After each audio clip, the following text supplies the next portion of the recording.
When a VersiFlex transfer doesn't come out right, most people will blame temperature, but a lot of times it's pressure. In this video, I'll show you how to find the right pressure for VersiFlex on cotton. If your pressure is too light, the transfer can lift, creating tiny gaps where the transfer can't bond to the fabric.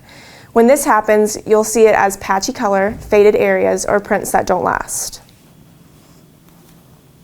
If your pressure is too high, you can leave marks in the fabric, damage the substrate, or distort the print.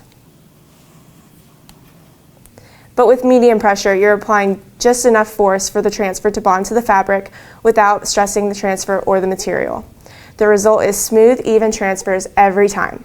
So how do you determine medium pressure?